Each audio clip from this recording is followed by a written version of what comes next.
The conflict between Pakistan and India. Know the real truth. The history of tension between Pakistan and India is very old and complex. The two countries were born in 1947 when the subcontinent was partitioned. The British government divided India into two parts, India, which was mostly Hindu, on one side, and Pakistan, which was established as a separate country for Muslims, on the other. During this partition, millions of people were forced to leave their homes. Muslims migrated to Pakistan, and Hindus moved to India. Unfortunately, during this time, there were large-scale riots, killings, and looting. Millions of people were killed, and millions were displaced. This was when the foundation of hostility between the two countries was laid. Kashmir dispute. Kashmir became the biggest issue immediately after the partition of India. Kashmir was a Muslim-majority region, but its rulers were Hindus. At the time of partition, it was decided that each state would have to decide for itself whether it would join Pakistan or India.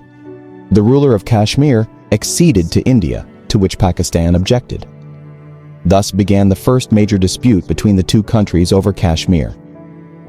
Over time, the Kashmir issue became more serious. Even today, India considers Kashmir its integral part, while Pakistan considers it a disputed territory and wants the opinion of the people to be taken on it, so that they want to join Pakistan or India. The abrogation of Article 370 and its effect. Kashmir had a special status in the Indian Constitution, which was called Article 370. Under this, Kashmir had internal autonomy.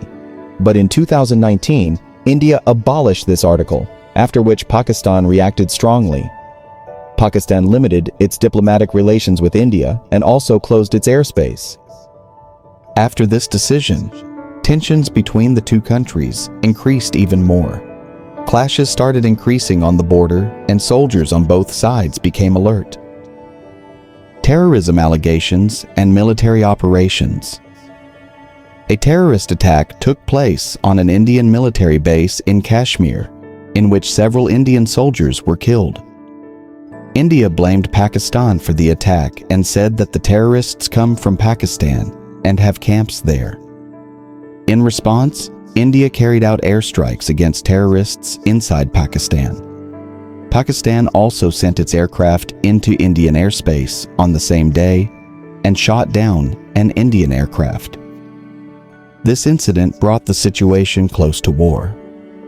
For a while, it seemed as if a major war could break out between the two countries. Role of nationalism and politics. Nationalism has become a growing trend in the politics of both countries. The governments of India and Pakistan try to gain political advantage by inciting public sentiment. The leadership of both sides tries to portray their country as brave and powerful and uses harsh language against each other. The Indian Prime Minister said that his government would take strict measures against terrorism and would go to any extent to protect its territory. On this statement, Pakistan said that if India took any step against its sovereignty, it would be responded to befittingly. These statements further inflame public sentiment and make the path to peace more difficult. The threat of nuclear power. Another dangerous aspect is that both countries have nuclear weapons. If a war ever breaks out, it will not be limited to guns, but can cause widespread destruction. This is why major countries of the world like America, China, Russia, etc., are trying to lead both of them towards peace. The international community is constantly urging both the countries to resolve the issues through dialogue, because in case of nuclear war, not only the subcontinent, but the entire world can be affected. Public opinion and the role of the media.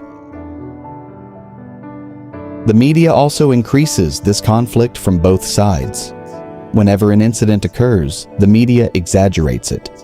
The people also become emotional and use harsh language against each other on social media. In such an environment, it becomes difficult to talk about peace. The majority of the people of both countries want peace, but there are some forces that incite hatred and become obstacles in the way of peace. Future paths. Now the question is whether the relations between India and Pakistan can ever improve. If the leadership of both countries negotiate seriously and the people are made aware of the truth, then it is possible that a path to peace will emerge. A sensitive issue like Kashmir will have to be resolved through dialogue, not force. Both countries will have to think beyond their nationalism. We have to understand that war never solves any problem, but rather exacerbates it. Finally, the real reason for the tension between Pakistan and India is Kashmir, terrorism, nationalism, and politics. This conflict will not end until both countries sit down and talk. The world should pressure both of them to come to peace instead of war. Otherwise, one wrong decision could bring disaster to the region. If you want to share your opinion on this important topic, comment below. And if you are interested in learning about other conflicts in the world, like and subscribe for more videos.